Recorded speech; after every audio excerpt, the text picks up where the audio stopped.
vibrant in every atom. Oh, hidden light, shining in every creature. Oh, hidden love, embracing all in oneness. May each who feels himself as one with thee know he is also one with every other. Om Sat.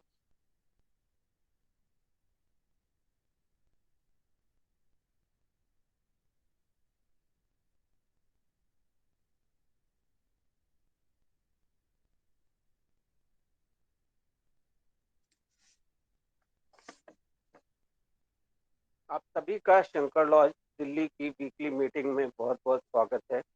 आज बंधु ऋषिकेश शरण जी करण्या मैत्र सूत्र, जो कि बुद्ध के प्रेम और दया के विषय में प्रवचन है, उसके बारे में चर्चा करेंगे।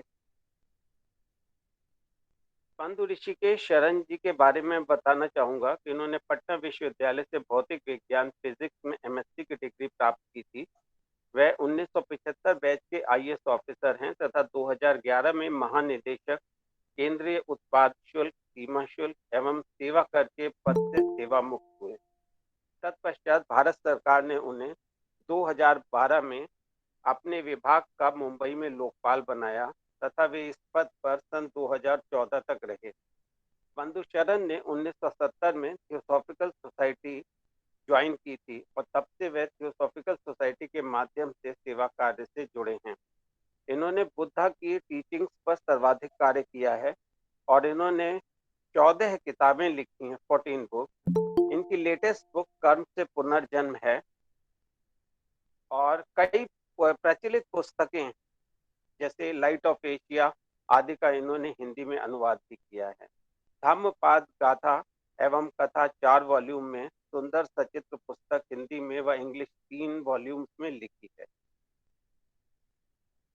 अब मैं अधिक समय न लेते हुए बंधु शरण जी को आग्रह करूंगा कि वे महामंगल सूत्र जो इन्होंने पिछली बार लिया था उसी की कंटिन्यूएशन में आज जो ले रहे हैं बुद्ध के करुणीय मैत्री सूत्र, उसके बारे में अपने थॉट्स हमारे साथ शेयर करें। शरण जी।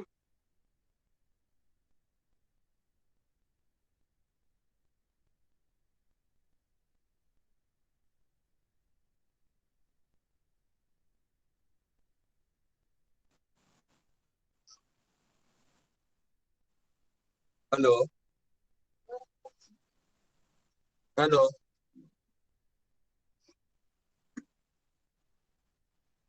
हेलो। शरण जी। हाँ, नमस्ते।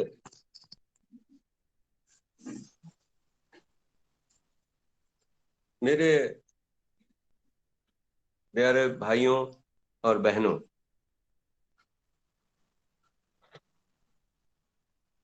नमो बुद्धाय, नमस्कार। आज हम लोग करणीय मित्र सूत्र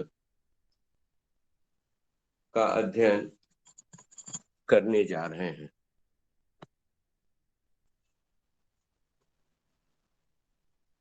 एक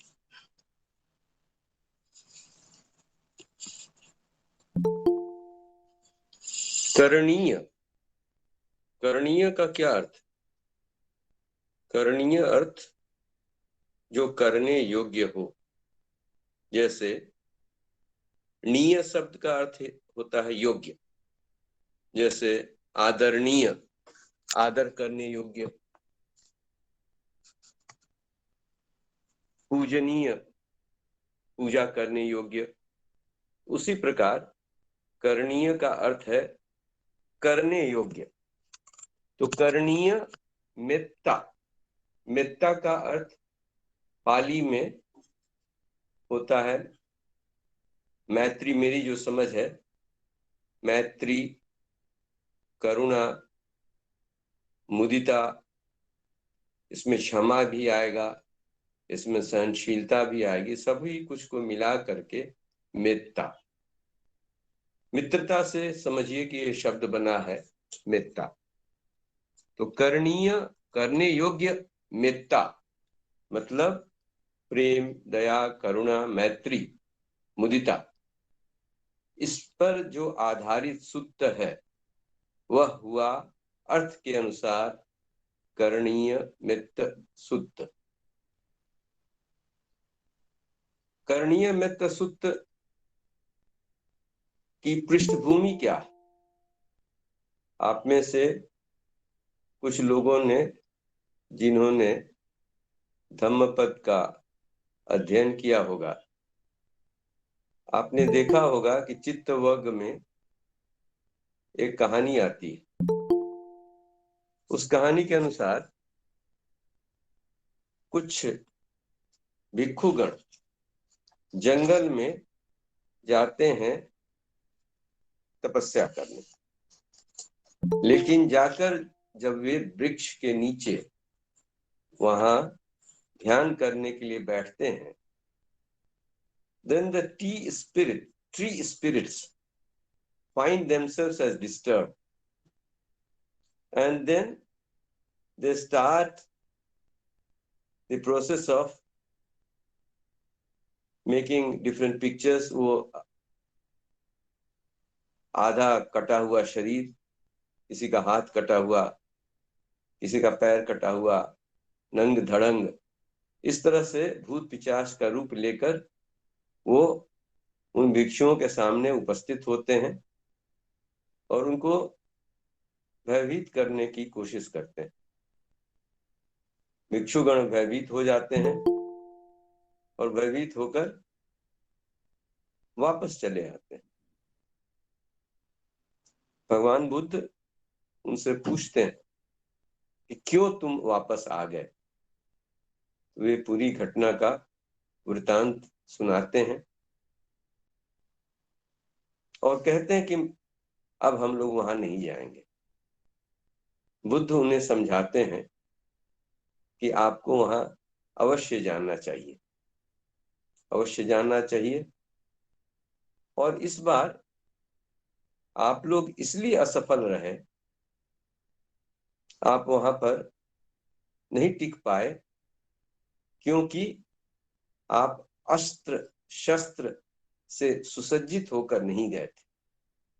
अपनी हत्थे हाथ गए थे, आपके हाथ में कोई अस्त्र शस्त्र नहीं था, इसलिए आप वहां पर पराजित हो गए, हार का सामना करना पड़ा और आपको दुखी मन से लौटकर आना पड़ा। इस बार आप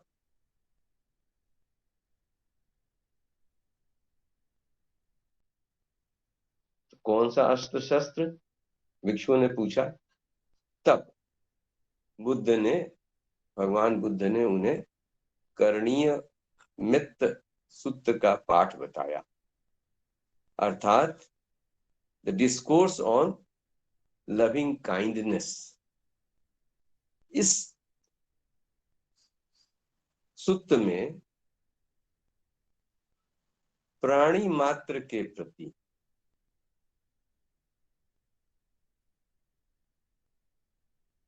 किसी भेदभाव के मैत्री, प्रेम, करुणा प्रवाहित करने की बात कही गई है।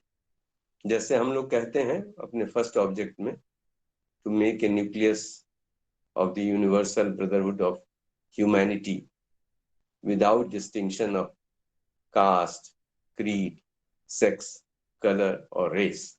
उसी प्रकार बुद्ध यहाँ इस करणीय मित्त सूत्र में यही बात कही गई कि सबों के प्रति बिना किसी भेदभाव के, जैसा हम देखेंगे, पढ़ेंगे तो देखेंगे, बिना किसी भेदभाव के समस्त सृष्टि के प्रति प्रेम भावना प्रवाहित करनी है, और इसीलिए इसका नाम हुआ करणीय मित्त सूत्र, डिस्कोर्स ऑन लविंग काइंडनेस। तो इसका स्टार्टिंग कैसे है? प्रश्न उठता है, प्रश्न पूछते हैं, व्हाट शुड बी परफेक्टेड। भिक्षु को या किसी गृहस्थ को किस चीज में योग्यता प्राप्त करनी चाहिए, पारंगत होना चाहिए। What should be perfected by one who would with skill seriously seek the attainment of peace. अर्थात यहाँ पर पीस का अर्थ सिर्फ शांति नहीं है, पीस का अर्थ ब्रॉड सेंस में निर्वाण है। तो जो व्यक्ति निर्वाण की आकांक्षा रखता है, निर्वाण प्राप्त करने की चाह रखता है, जन्म मृत्यु के चक्र से ऊपर उठकर उस चक्र से मुक्त होना चाहता है, कपड़ा कपड़ा रे बाबा, उस व्यक्ति को काले काले तर कुठल्या कोकणातले का कुठले?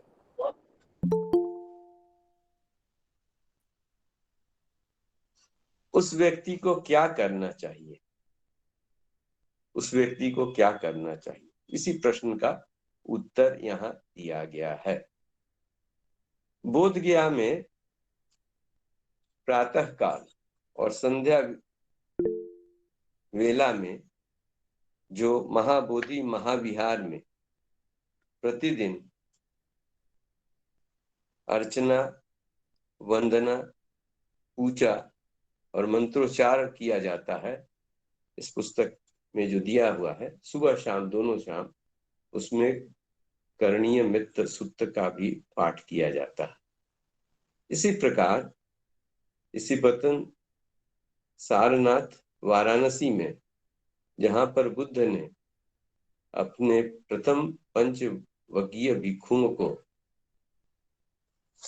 धम्मचक्र प्रवर्तन सूक्त का पहला उपदेश दिया था, और सारनाथ के मूल गंध कुटीर मंदिर में आज उस धम्मचक्र प्रवर्तन सूक्त का संध्या बेला में आज भी पाठ होता है, वहां भी करणीय मित्र सूक्त का पाठ किया जाता है। तो इससे हमें इसकी महत्ता दिखती है। तो क्या प्रश्न करते हैं, what should be perfected by one who would with skill seriously seek the attainment of peace, that is synonym of nirvana। इसको कहते हैं कि अपने एबिलिटी, अपराइटियसनेस, कांस्टेंट अपराइटियसनेस एंड डिसिप्लिन। पाली में से बताया, करणीय मत्थ कुशलेन यम तम संतम पदम अभिसमेच सक्को उजु सुहजुचा स्वचोसा अनतिमानी। जो करणीय मत कुशलेन, जो व्यक्ति अपनी कुशलता चाहता है, अपने लिए परम पद निर्वाण को प्राप्त करता है, यंतन संतन पदम अभिसमेच, जो अपने लिए संत का पद अर्थात निर्वाण का परम पद निर्वाण प्राप्त करना चाहता है, उस अर्थ कुशल समझदार व्यक्ति को क्या करना चाहिए? तो इसका उत्तर देते हैं कि उस व्यक्ति को सुयोग्य बनना चाहिए, एबल। हम लोग अगर माउंट एवरेस्ट पर चढ़ना चाहते हैं तो जितने लोग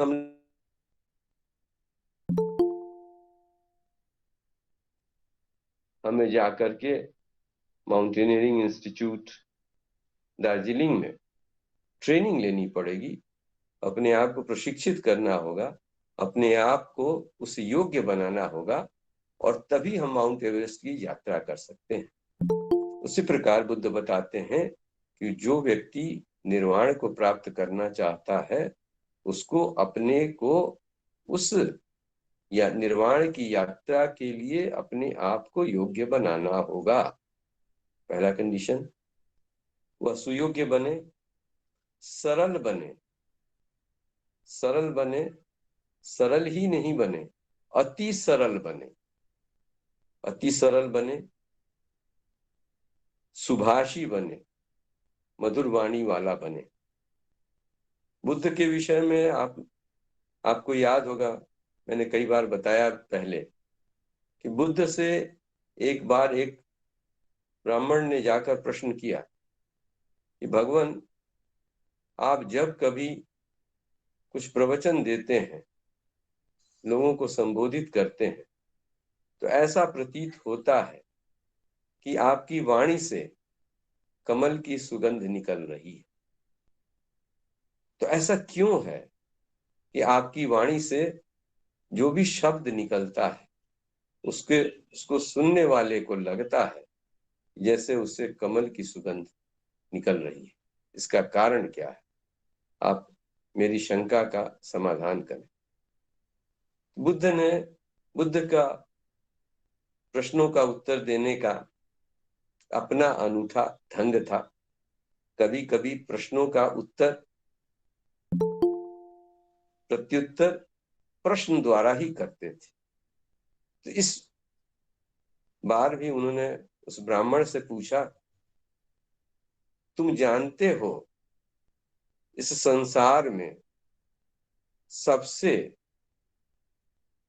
खराब या घिनौना, सबसे नीच या अधम, सबसे अधम पाप कर्म कौन है? उस ब्राह्मण ने कहा, नहीं श्रीमन, मैं नहीं जानता, आप बताएं।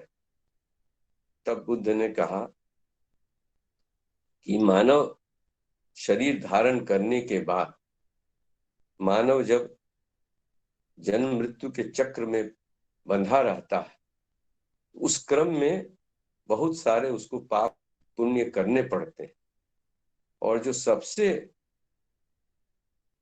भयावह या सबसे अनुचित, सभी पाप अनुचित हैं, लेकिन सबसे अनुचित जो पाप है वह है झूठ बोलना। झूठ बोलना। तब फिर बुद्ध ने बताया कि बोधिसत्व बनने के बाद से मैंने आज तक एक बार भी झूठ नहीं बोला है, और इसी कारण मेरी वाणी से आपको कमल की सुगंध की गंध आती है। तो वाणी सुभाषी होनी चाहिए, व्यक्ति को मृदु स्वभाव वाला होना चाहिए, अच्छा स्वभाव वाला होना चाहिए, और फिर निराभिमानी होना चाहिए। उसके अंदर अहंकार की बदबू नहीं आनी चाहिए। तो जो परम पद निर्वाण प्राप्त करना चाहता है, उस अर्थ कुशल समझदार व्यक्ति को चाहिए कि वह सुयोग्य बने, सरल बने, अति सरल बने, सुभाषी बने, मृदु स्वभाव वाला बने और निराभिमानी बने। दूसरी गाथा में कहते हैं, मैं पाली नहीं पढ़ूंगा, ऐसे व्यक्ति को निर्वाण का आकांक्षी है, उसे सदा संतुष्ट रहना चाहिए, संतुष्ट रहना चाहिए, सुपोष्य रहना चाहिए। मतलब जिस ढंग से उसको जीवन जीने के लिए कर्म के नियम के अनुसार प्रारब्ध उसे करना है, उसे वह संपादित करता रहे। उसे संतोष होना चाहिए, सहज सुपोष्य रहना चाहिए, अनेक कामों में व्यस्त नहीं होना चाहिए, अनेक कामों में व्यस्त नहीं होना चाहिए, शांत इंद्रिय होना चाहिए, लापरवाह नहीं होना चाहिए, और कुलों में अत्यंत आसक्त नहीं होना चाहिए। अर्थात सांसारिक चीजों में आवश्यकता से अधिक आसक्ति नहीं होनी चाहिए। जो व्यक्ति निर्वाण की चाह करता है उसे संतुष्ट होना चाहिए, सहज सुपोष्य होना चाहिए, शांत इंद्रिय होना चाहिए, अनेक कामों में व्यस्त नहीं होना चाहिए, सादगी का जीवन जीना चाहिए, उससे लापरवाह भी नहीं होना चाहिए। ऐसा नहीं कि आध्यात्म के क्षेत्र में जा रहे हैं तो he is careless, is oblivious of the duties he is required to perform in his daily mundane life, और अंततः कुलों में अत्यंत आसक्त नहीं होना चाहिए। तीसरी गाथा इसकी जो कहती है, इसमें कुल करणीय मित्र सूत्र में कुल 10 गाथाएं, 10 स्टैंजास। तीसरे में कहते हैं कि उस व्यक्ति को कोई भी ऐसा कर्म नहीं करना चाहिए। हम लोग अच्छे कर्म करते हैं, कुशल कर्म करते हैं, अकुशल कर्म करते हैं और अव्याक्त कर्म करते हैं, जो कर्म न तो कुशल है और न अकुशल है, न्यूट्रल है। हम तीनों प्रकार के कर्म करते हैं। तो भगवान बुद्ध समझाते हैं कि व्यक्ति को कोई ऐसा कर्म नहीं करना चाहिए जिससे विद्वान लोग अर्थात सज्जन लोग, महात्मा लोग, अध्यात्म के पथ पर आगे गए लोग उसकी निंदा करें, उसके एक्शन को कहें कि सही नहीं है। वह यत्किंचन भी दुराचरण न करे जिसके कारण विज्ञजन उसे बुरा कहें।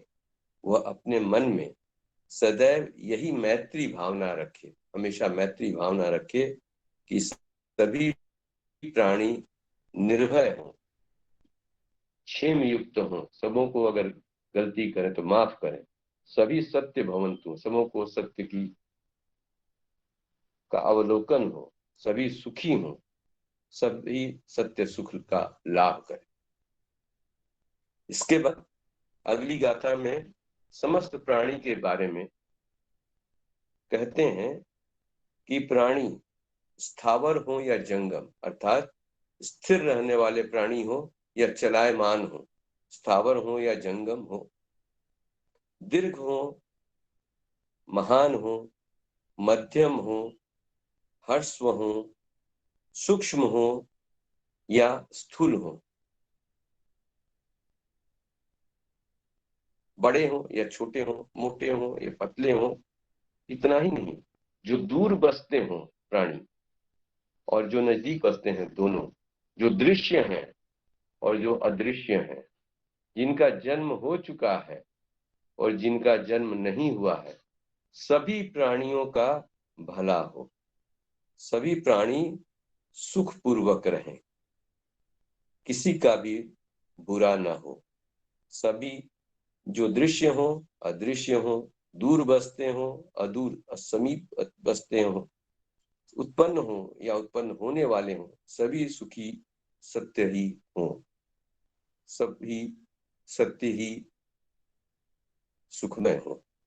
इसके बाद जो गाथा आती है उसमें कहते हैं एक दूसरे को नहीं ठगे, एक दूसरे को नहीं ठगे, किसी का कहीं अनादर न करे और क्रोध और वैमनस्य के कारण, क्रोध और वैमनस्य के कारण किसी के दुख की कल्पना न करे, कामना न करे। हम लोग क्या करते हैं जीवन में, अगर हम सावधान नहीं हैं तो अवसर मिला तो एक दूसरे को ठग दिया, और फिर किसी को अपमानित करने में भी हमें कोई संकोच नहीं होता। यदि व्यक्ति हमसे अधिक शक्तिशाली है तब तो शायद कठिनाई हो उस व्यक्ति को अपमानित करने में, लेकिन अगर शक्तिशाली नहीं है तो फिर अपमानित करने में कोई संकोच नहीं होता है।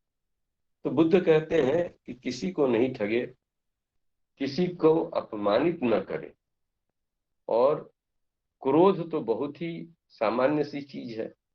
दो लोगों के बीच जरा सा भी बाताबाती हुई, कुछ भी हुआ, क्रोध पर उतर आता है। तो क्रोध और घृणा के कारण, और उसी के साथ क्रोध और वैमनस्य, क्रोध के साथ साथ वैमनस्य आता है। तो क्रोध और वैमनस्य के कारण हम नॉर्मली सामान्यतः दूसरे को चाहते हैं कि वो व्यक्ति दुखी हो। बुद्ध कहते हैं कि ऐसी कामना नहीं करनी चाहिए, एक दूसरे को नहीं ठगे, किसी का कोई अनादर न करे, और क्रोध और वैमनस्य के कारण कोई व्यक्ति किसी के दुख की कामना न करे, दुख की कामना न करे। इसके बाद जो गाथा है मुझे सबसे ज्यादा चुनौतीपूर्ण, चैलेंजिंग लगता है। इसमें कहते हैं माता यथा नियम पुत्तम आयुषा एक पुत्तम मनु रखे एवं पिसभ भूतेषु मानस भावये अपरिणाम, अर्थात माता जैसे अपने एकलौते पुत्र की जीवन के मूल्य पर भी रक्षा करती है, उसी प्रकार वह व्यक्ति भी समस्त प्राणियों के प्रति अपने मन में अपरिमित, अपरिमित मीन्स इनफाइनाइट, मैत्री भावना बढ़ावे। माता जैसे एकलौते पुत्र की रक्षा करती है, उसी प्रकार उस व्यक्ति को भी चाहिए कि वह समस्त प्राणियों के प्रति प्रेम भाव रखे।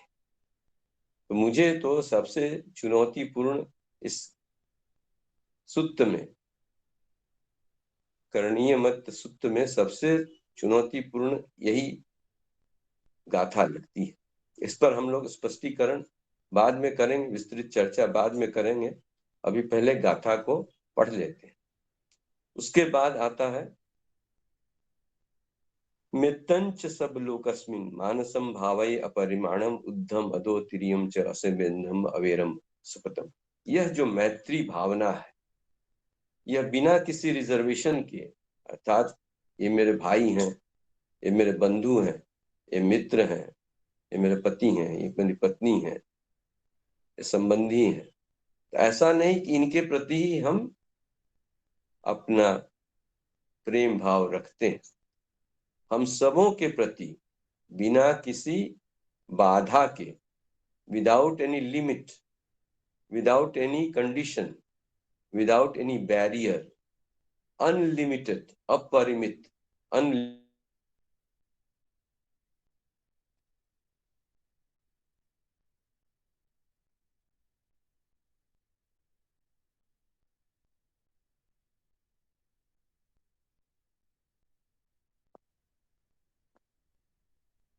करण जी का थोड़ा सा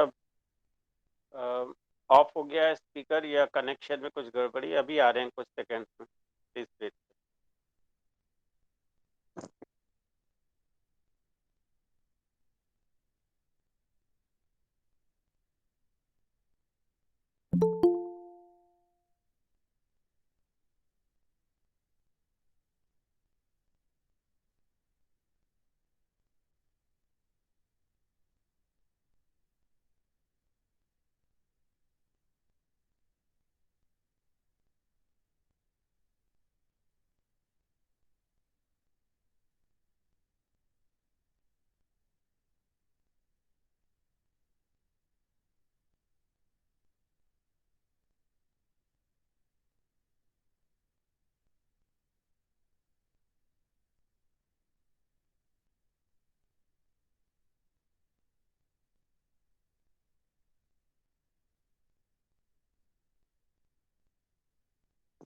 कुछ कनेक्टिविटी का इश्यू है, जरा सी देर वेट कर लें, जब तो आते हैं अभी।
करण जी ट्राई कर रहे हैं, बस जरा सा कनेक्ट होने में कुछ मुश्किल हो रही है। अभी आते हैं, वो कह रहे हैं बात हो गई।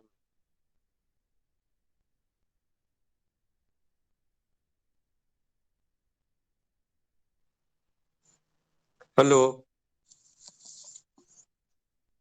आवाज आ रही है शरण जी? अच्छा चलिए ठीक है, सॉरी पता नहीं कैसे चला गया। तो यह अपरिमित मैत्री भावना बिना किसी बाधा, घृणा और शत्रुता, हमारी जो घृणा होती है लोगों के प्रति, हमारी जो शत्रुता होती है, ये सब भुला देना है, सब चला जाएगा।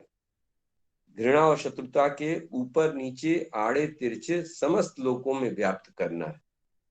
मतलब विदाउट एनी रिजर्वेशन सबों के प्रति अपरिमित मैत्री भावना बिना किसी बाधा के, विदाउट एनी कंडीशन। सभी चीजों में आजकल क्या आता है, the terms and conditions apply. इन करणीय में सूत्र, there are no asterisk marks written there, which means terms and conditions apply. You are totally exposed to yourself. आपको स्वयं से पूरी की तरह पूरे समर्पित भाव से आपको इस यात्रा पर चलनी। जैसे है ना कि आप, मतलब ये मैंने अपना सब कुछ दे दिया ये ईश्वर, जब मैंने अपने आप को आप पर समर्पित किया, उसी प्रकार। तो और यह जो मैत्री भावना कैसे रखनी है, तित्थं चरं निशिनो वा सायनो वा यावतस विगत मिद्धो एतं सदी अदिठ्य ब्रह्मेतम विहार मधम। आप खड़े हैं, चल रहे हैं, बैठे हुए हैं, लेटे हुए हैं, अर्थात जब तक जाग रहे हैं, सो गए तब तो दूसरी बात है, जब तक जाग रहे हैं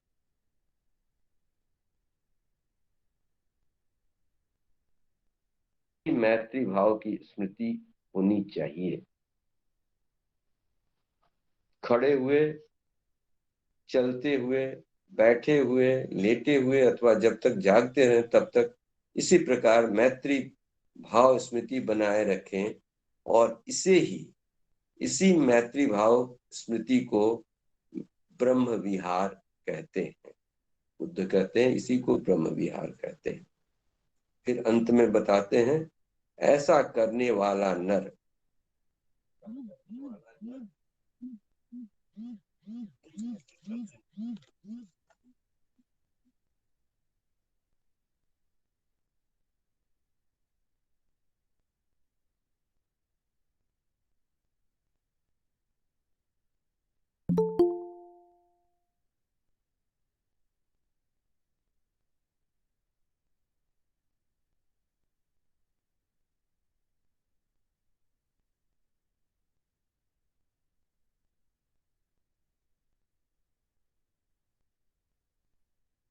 फिर से कनेक्टिविटी हट गई है, अभी फिर से चरण जी आ रहे हैं, अभी देखते हैं, इसी वजह से कनेक्टिविटी का इश्यू आ जा रहा है।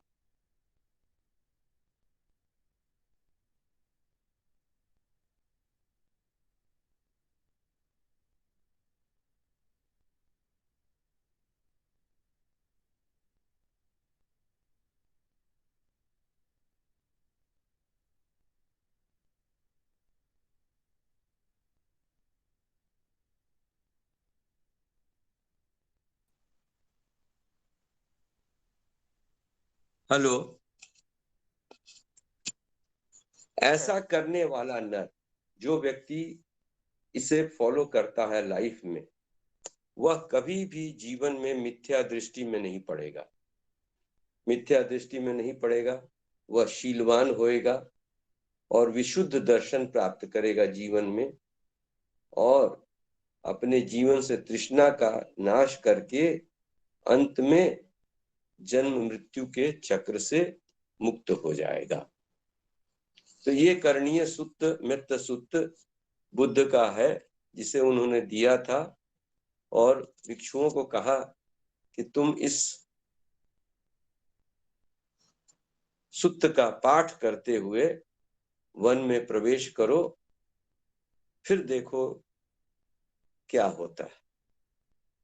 तो सभी भिक्षु इसका पाठ करते हुए उस वन में प्रवेश हुए, और वृक्षों में वास करने वाले स्पिरिट्स और देवता ने जब इसे देखा और सुना, तो कि उन्होंने देखा और कि उनके तरफ मैत्री की बयार बहती हुई चली आ रही है, तो फिर सारा का सारा दृश्य ही बदल गया।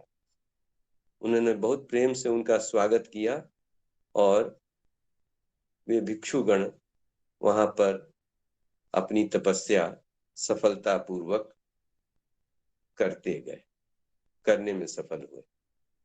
तो अब चलिए थोड़ा इसको विस्तृत रूप से देखें कि करणीय मित्त सूत्र में जो बातें कही गई हैं उनको थोड़ा सा गहराई में जा करके जानने की कोशिश कर।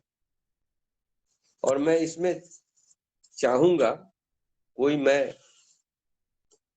मैंने इसे पढ़ा है, बोध गया मंदिर में गया हूं, वहां पर मैंने भी इसका पाठ किया है, लेकिन किसी वस्तु का पाठ करना, उसको जीवन में उतारना और जीवन में अनुभव के आधार पर कहना, ये सारी विभिन्न बातें। आप सभी साधक हैं, इस यात्रा के पथिक हैं, इसलिए मेरा आग्रह होगा कि कोई here none of us can say that he has perceived the total truth. We are like those 6 blind men who are trying to touch the elephant, and somebody says the elephant is like a wall, somebody says the elephant is like a tree. जिसको उसका पैर मिलता है कहता है वो खंबा के ये पेड़ की तरह है, जो उसकी पीठ को देखता है उसे दीवार की तरह लगता है, जो उसकी पूंछ को पकड़ता है उसे एक झाड़ू की तरह लगता है, जो उसके कान को पकड़ता है उसको पंखे की तरह लगता है। तो इसलिए एक एक शब्द जो इसके अंदर जो कहा गया है, अब जैसे कहा कि सुयोग्य बनिए, किसे सुयोग्य कहेंगे? At the feet of the master लीजिए। उसमें कहा गया है 4 qualifications: discrimination, desirelessness, good conduct and love. तो अगर वहां का डिजायरलेसनेस लें और यहाँ बुद्ध की शिक्षा को अगर हम जोड़ें, 4 आर्य सत्य को अगर जोड़कर देखते हैं तो आर्य सत्य क्या कहते हैं? जीवन दुखमय है, दुख का कारण, और दुख का कारण इच्छा, तन्हा, वही दुख का कारण है। और फिर उससे मुक्ति का मार्ग है जिसे अष्टांग मार्ग के रूप में कहा गया। तो क्या योग्यता होनी चाहिए आप बताएं, आप सोच कर रखें। इस व्याख्यान की समाप्ति के बाद आप इस पर प्रकाश डालें। हर व्यक्ति का योगदान होना चाहिए। मेरी समझ में सुयोग्य बनने का अर्थ सदैव, जैसे उसमें आता है, उठते हुए, बैठते हुए, चलते हुए, लेटे हुए, हर समय जागृत अवस्था में एक्सेप्ट स्लीपिंग स्टेट, हर समय अगर व्यक्ति, हम सभी अप्रमाद में हैं, अप्रमाद में। आपको याद है अप्रमाद का अध्याय हमने लिया था, धम्मपद का जो दूसरा अध्याय है, और बुद्ध की शिक्षा का सारा तत्व यही है, अप्रमाद में रहो, अर्थात सदैव जागृत रहो। बुद्ध से भी जब ब्राह्मण ने पूछा तुम कौन हो, किसके वंशज हो, क्या प्राप्त किया है, तुम्हारे गुरु कौन है, तो बुद्ध ने क्या उत्तर दिया? बुद्ध ने यही कहा कि मैं बुद्ध हूं, आई एम अवेकन्ड। मैं किसे अपना शिक्षक कहूं? जो कुछ भी मैंने प्राप्त किया है अपने परिश्रम से स्वयं प्राप्त किया है, तो मैं किसे शिक्षक कहूं? मेरी समझ से योग्य होने का अर्थ अप्रमादी होना है, सदैव प्रमाद से मुक्त होकर जीवन जीना है। और चूंकि इसमें न तो नाइदर रेस, न कास्ट, न religion, nor the country, nor the sex, nor the creed is involved, it seems to be an universal qualification, that is mindfulness, awakened consciousness, alertness वगैरह वगैरह। उसके बाद जो एक क्वालिफिकेशन आता है सरल हो। सरल होने का क्या अर्थ? सरल होने का अर्थ अगर मैं कल्पना करूं तो मेरे लिए आइडियल व्यक्ति एन श्री राम जी आएंगे या राधा जी आएंगी, कितनी सरलता उनके जीवन से दिखती है। No complexity. जो कहते हैं वो करते हैं, जो करते हैं वो कहते हैं। हम लोगों के जीवन में तो बहुत याद रखना पड़ता है कि मैंने फला व्यक्ति को क्या कहा और फला व्यक्ति को उसी विषय पर क्या कहा, और सदैव संघर्ष करते रहते हैं कि कहीं उल्टा तो नहीं जोड़ दिया। तो सरल होने का अर्थ एक मेरे दृष्टिकोण से निराभिमानी अगर व्यक्ति हो तो संभवतः वह सरल होगा। मुझे इस पूरे करणीय मित्र सूत्र में, जैसा मैंने कहा, दो चीजें सबसे ज्यादा चैलेंजिंग लगी। एक तो माता यथा नियम पुत्तम, एक पुत्तम मनु रखे एवं पिसुतेषु मनसे भय परिमाणम। अर्थात माता जैसे एक अपने इकलौते पुत्र को प्राणों की रक्षा, प्राणों की आहुति देकर भी रक्षा करती, वैसे ही हर व्यक्ति के प्रति प्रेम की भावना होनी चाहिए। और यह जो माता का स्नेह है अपने पुत्र के लिए, अपने संतान के लिए, यह मानव जाति में ही नहीं है, हर पशु में, पक्षी में, प्राणी में। मैं जब छोटा था, मुझे याद है, एक बार छत पे गया अपने घर के, वहां एक बंदरिया थी और उसका बच्चा था। बंदरिया को पता नहीं कैसे इंप्रेशन हो गया कि मैं उसके बच्चे को छेड़छाड़ करने, उसको तंग करने आया। वह मेरे पीछे इस तरह से दौड़ी जैसे लगता था मुझे काट खाएगी। तो ये हर प्राणी अपने बच्चे की रक्षा करने के लिए अपने प्राणों को की आहुति देने के लिए तैयार रहती है। धम्मपद में चित्तवग में सोरैया की कहानी आती है।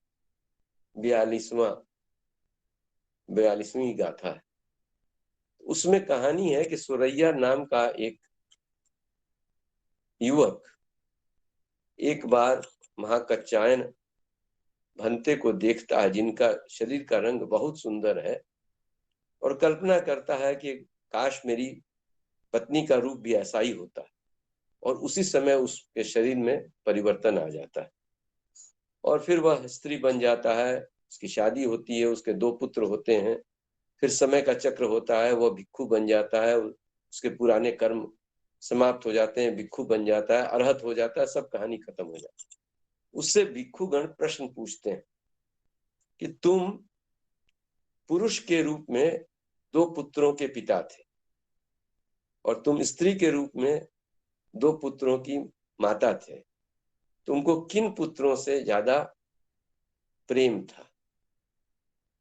तो सरैया को जब बहुत तंग करते हैं तो कहता है कि मैं जब स्त्री रूप में था तो जो पुत्र मेरे शरीर से हुए थे उनसे ज्यादा प्रेम था। तो पिता का भी पुत्र के प्रति प्रेम होता है, लेकिन माता का जो प्रेम होता है, चूंकि शरीर से ही पुत्र या संतान की उत्पत्ति हुई है, उस प्रेम से बढ़कर और कोई प्रेम इस जगत में दृष्टिगत नहीं होता, क्योंकि उसके शरीर का ही अंग होता है। तो ये जो और माँ और संतान के बीच का जो प्रेम है, उसमें कोई बैरियर नहीं है, कोई रिजर्वेशन नहीं है, कोई टर्म्स एंड कंडीशंस नहीं है, कोई इफ्स एंड बट्स नहीं है। बाकी सब रिलेशनशिप में हम देखेंगे, हम और आप देखेंगे, उसमें कंडीशंस है, इफ्स एंड बट्स है। अगर इफ्स एंड बट्स नहीं होता तो हमको आपको प्रेम पर चर्चा करने की क्या आवश्यकता होती? प्रेम का बीज कैसे विकसित हो, इस पर चर्चा करने की क्यों जरूरत पड़ती? अगर वह प्रेम होता तो आज मुझे यह समस्या क्यों सामने दिखती कि मैं XYZ ABC जो भी है उसके साथ उतना ही प्रेम करूं, उतना ही मेरा बिहेवियर वैसा नहीं हो सकता, लेकिन मेरे अंदर में मेरी अंतरात्मा तो साक्षी है। मेरे अंदर जो भी तत्व है वह तो साक्षी है कि मेरे हृदय में उतना ही प्रेम होना चाहिए जितना मुझे अपनी संतान के लिए। कर्तव्यों का निर्वहन अलग होगा, वह दूसरी चीज है। तो ये सबसे बड़ी चुनौती लगती है। जैसे इसमें गाथा में कहा गया, किसी को न ठगे, किसी को अपमानित न करे, क्रोध और वैमनस्य के कारण किसी के दुख की इच्छा न करे। तो जिसे आप और हम अपना समझते हैं, जिसे आप और हम जिससे प्रेम के द्वारा जुड़े हुए हैं, उनके प्रति तो ये समस्याएं नहीं आती। ये समस्या उन्हीं लोगों के प्रति आती हैं जिनसे हमारा और आपका संबंध प्रेम के तार से नहीं जुड़ा हुआ। तो मेरे लिए तो एक ये चुनौती सबसे बड़ी दिखती है। और दूसरी सबसे बड़ी चुनौती जो दिखती है, जो पहले ही गाथा में पहले ही लाइन में कहा गया कि निराभिमानी बने, मतलब अभिमान न हो। अब दोस्तों देखिए, ये जो है ना, हम लोग अगर इस आगे देखें, अगर निराभिमानी न हो तो आगे की कितनी समस्या, तो कितना अनादर करेंगे, वह इस बात के अनुपात पर निर्भर करता है कि हमारा मैं कितना शक्तिशाली है। यदि एक मैं रूपी सिंह सदैव गर्जना करता रहा है तो मेरे दूसरों को अनादर भाव से देखने की मात्रा बहुत ज्यादा होगी। अगर मेरा मैं उतना शक्तिशाली नहीं है तो शायद मैं लोगों को उतना अनादर की दृष्टि से नहीं देखूं। मैं किसी के आगे कहते हैं, किसी को शत्रु जैसे मैं बनाता हूं, तो शत्रु बनाता हूं, शत्रु भी कैसे बनता है? अगर मैं है तो शत्रु बनना बड़ा आसान है। छोटी सी बात के लिए भी समस्या खड़ी हो जाएगी। तो किसी के कहते हैं किसी के दुख की इच्छा न करे। तो तुलसीदास भी कहते हैं, परहित सरिस धर्म नहीं भाई, पर पीड़ा सम नहीं दखमाई। दूसरों को दुख देने से बढ़ करके कोई इस दुनिया में पाप नहीं, और दूसरों का भला करने से बढ़ करके कोई पुण्य नहीं। तो दोस्तों, अब जस्ट टू सम अप, मेरे सामने फिर वही समस्या है जो मैंने आपको पिछली बार कहा था। इसमें भगवान बुद्ध ने क्या कहा? मृदुभाषी बनिए, अच्छे भाषा वाली बात कहिए। बचपन से हम लोगों ने क्या सुना है? सत्यम वद धर्मं चर। बचपन से क्या पढ़ा है? सत्य बोलो, प्रिय बोलो, सत्य अगर अप्रिय हो तो मत बोलो। At the feet of the master में देखिए, वहां भी कहा गया है कि मधुर वाणी बोलिए।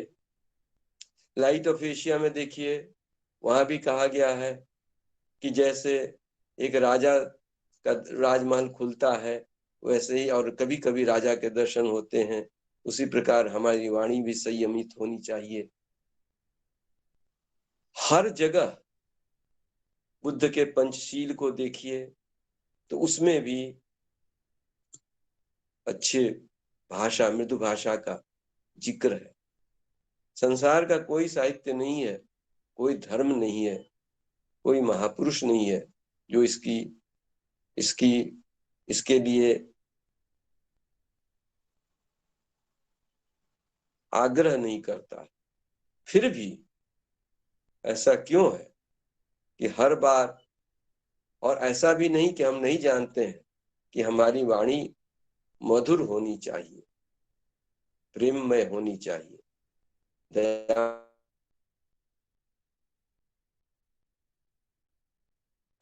पड़ता है। और कोई गारंटी नहीं कि इस बार के लेक्चर के बाद ही फिर अगली बार हमें नहीं सुनना पड़े। तो ये कुछ प्रश्न हमारे सामने हैं जिनका प्रश्न तो है मेरे सामने, लेकिन मेरे पास इनका उत्तर नहीं है, क्योंकि यह उत्तर एक निजी उत्तर नहीं है, मेरा पर्सनल उत्तर नहीं है, मेरे पर्सनल समस्या नहीं है। It's not my only affair, it's the collective affair of everybody, problem of everybody. तो आपने मेरे इस भगवान बुद्ध के प्रवचन को बहुत, उन्होंने जो करणीय मित्र सूत्र में कहा है, बहुत ध्यान से सुना। इसके लिए मैं आपका आभारी हूँ, विशेषकर ब्रदर राजीव माथुर और राजीव गुप्ता जी का, जो इतना लगन के साथ नियमित रूप से हर शनिवार को दृढ़ प्रतिज्ञ होकर इस कार्य को किए जा रहे हैं। वे दोनों ही हम सबों के तरफ से साधुवाद के पात्र हैं। बहुत बहुत धन्यवाद। नमस्कार। धन्यवाद शरण जी, आपने लव और काइंडनेस के बारे में बुद्ध के शक्तिशाली विचारों को साधारण और प्रेरणादायक शब्दों में हम लोग को बहुत अच्छे से समझाया। और जैसा आपने कहा, प्रैक्टिकल जीवन में उतारना वो ही सबसे बड़ी डिफिकल्टी है। हम सब लोग जानते हैं, मगर करने में मुश्किल आती है, या हमको हर बार याद दिलाना पड़ता है, जैसा आपने कहा, दोबारा से बार बार। यही प्रॉब्लम है। और जी किसी जी। को कुछ बात कहनी है तो कहें। हम सब लोग एक्चुअली बार बार सुन के कहीं ना कहीं तो जीवन में हमारे एक एक करके 1 लाख सीढ़ी में से कहीं ना कहीं तो अंतर पड़ेगा, ऐसा सोचता हूँ मैं। बताइए, और किसी ने कुछ? हाँ, हाँ वसुमती जी बताइए। जी जी, नमस्कार ब्रदर शरण जी और राजीव जी। पहले तो ये सचमुच बुद्ध का जो ये धम्म पद से जो आप ब्रदर प्रस्तुत करते हैं, तो करणीय मित्र सूत्र जो ये है, इसको मैं विशेष इच्छा से सुनने बैठी थी, और मुझे ये खुशी है कि इतने सरल शब्दों में उन्होंने बताया। और जैसा कि वो चुनौती की बात कर रहे हैं कि प्रैक्टिकल लाइफ में हम कितनी गहराई के साथ इसको इम्प्लीमेंट कर सकते हैं, ये एक बहुत बड़ी चुनौती है। तो जवाब भी उसमें आ गया था सूत्र में कि अप्रमादी होकर अगर हम बराबर अपने को ही वॉचफुल रहेंगे, और एक एनी बेसेंट ने कहीं लिखा था कि एक जासूस की तरह हम अपने आप को देखेंगे, तो शायद हम लोग कुछ अंशों में सफलता जरूर प्राप्त करेंगे। तो कुल मिलाकर मैं सोचती हूँ कि आज की संध्या सफल हो गई, बहुत अच्छा समझ में आया। और कि मैं ये जो मंगल साधना है शायद इसी पर आधारित है, इनकी मंगल मैत्री करके जो एक है, प्रार्थना भी है, और वो मैं करती हूँ। तो मुझे लगता है कि इस सूत्र से वो सब बहुत क्लियर होके मुझे समझ में आया। बहुत बहुत धन्यवाद शरण जी को और राजीव जी को इस आयोजन के लिए, और सभी उपस्थित भाइयों को भी, बहनों को भी नमस्कार, धन्यवाद। धन्यवाद वसुमती जी। और किसी ने कुछ बात कहनी है, कुछ और?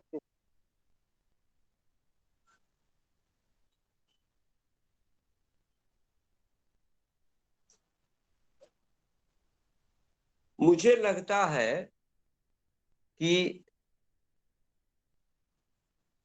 हमने लाइफ में जो भी डिसाइड किया है, क्या हम उसके प्रति रियली सीरियस हैं, या ऐसे ही, चूंकि और कुछ करना नहीं था कॉलेज में, तो थियोसॉफिकल सोसाइटी के हॉस्टल में रहना था, तो थियोसॉफिकल सोसाइटी के मेंबर बन गए।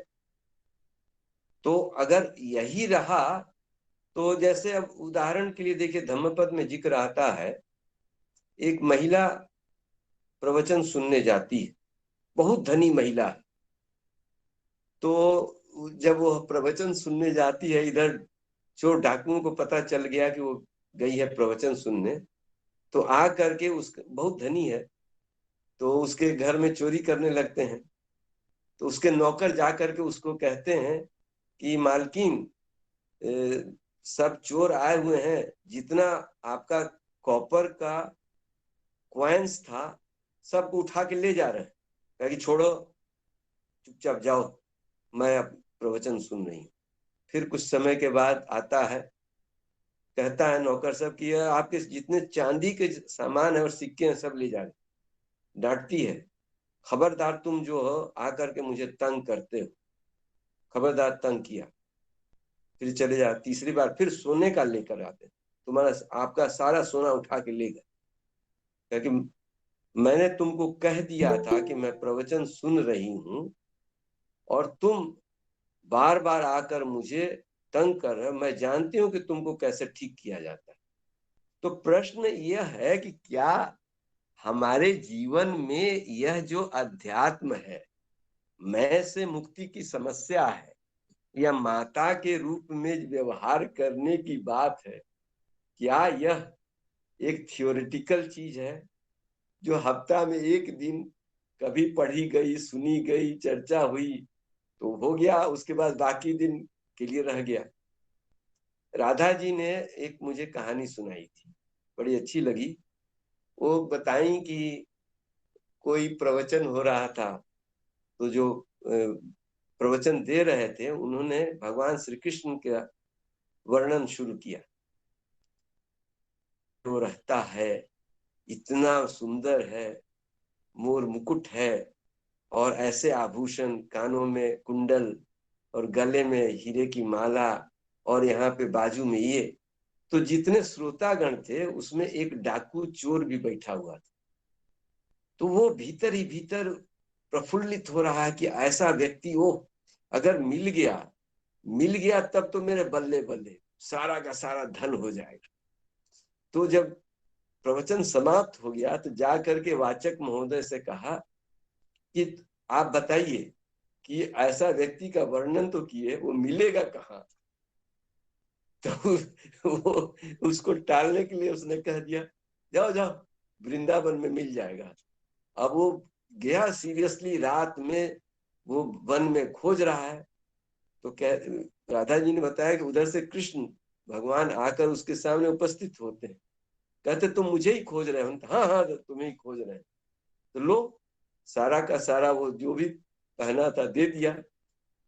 अब इसको लगा कि खैर मिल तो गया ये तो, लेकिन मेरे परिश्रम से नहीं मिला, इसके परिश्रम का स्रोत तो वाचक जी हैं जिन्होंने बताया था।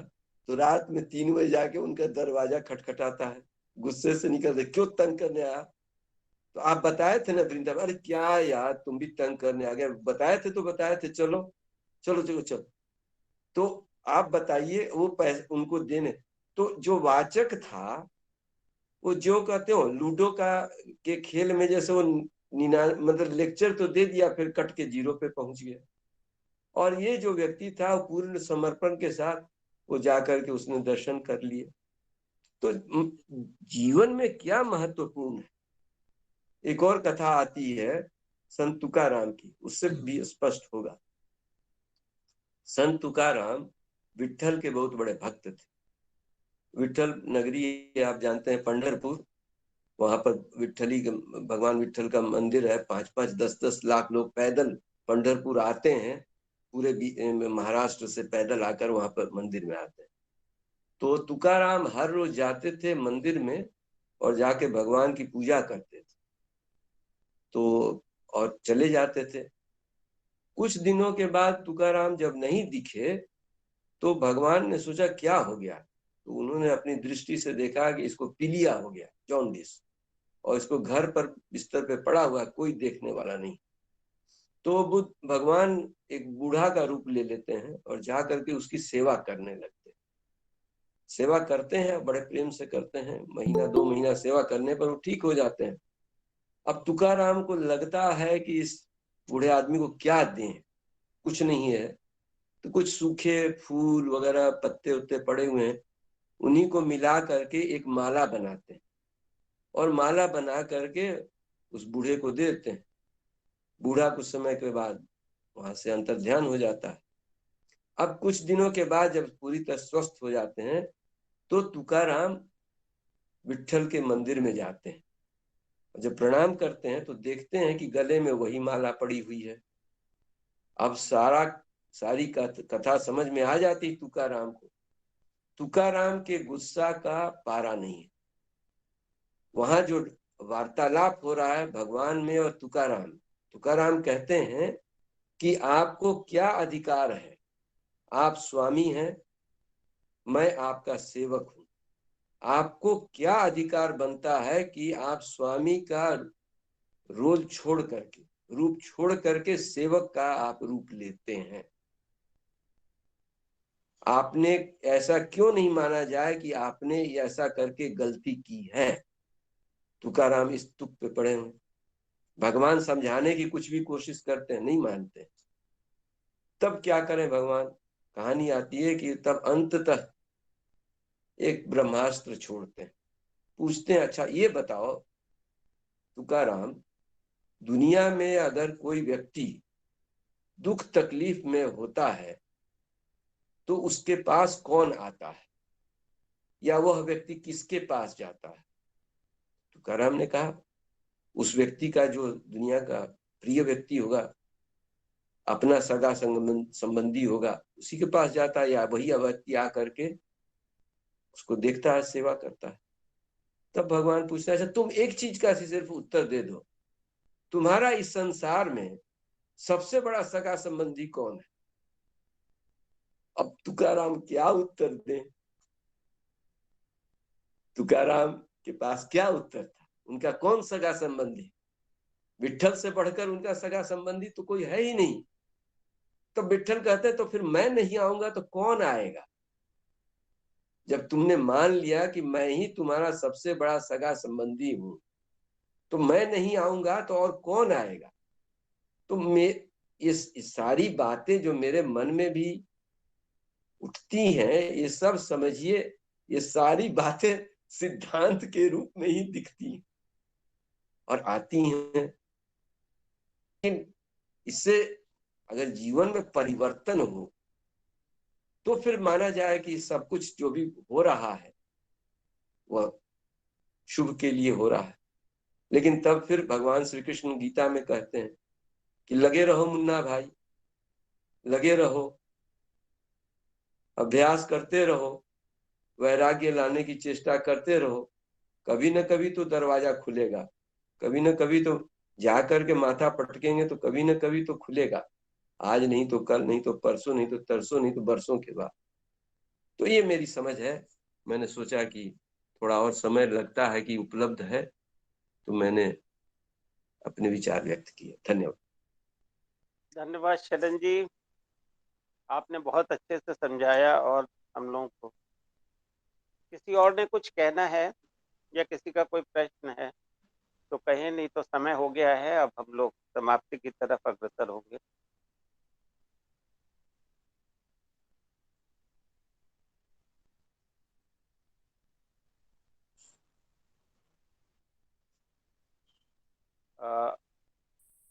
अभी किसी का कोई प्रश्न या कुछ किसी ने नहीं कहना तो हम लोग एक अनाउंसमेंट है कि अब नेक्स्ट सैटरडे को हमारी मीटिंग नहीं होगी। इसके बारे में हम बता दें क्योंकि अब हम लोग फिजिकल मीटिंग स्टार्ट करेंगे, जो कि 25 दिसंबर से शंकर लॉज दिल्ली की फिजिकल मीटिंग को हम लोग शुरू कर रहे हैं, जो कि हर महीने के दूसरे और चौथे अर्थात सेकेंड एंड फोर्थ सैटरडे को होगी।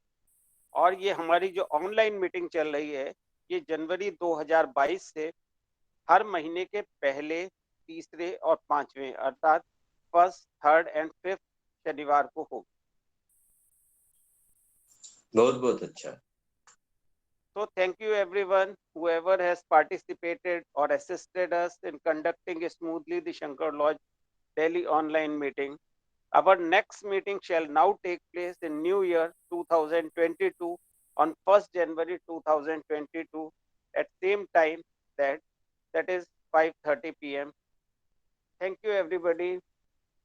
सबको बहुत बहुत प्रणाम। Thank you brother. प्रेयर करा दीजिए। हाँ, बस सब प्रेयर की इसके बाद करते हैं हम लोग। ओम असतो मा सद्गमय तमसो मा ज्योतिर्गमय मृत्योर्मा अमृतं गमय। सर्वे भवन्तु सुखिनः। सर्वे सन्तु निरामया, सर्वे भद्राणि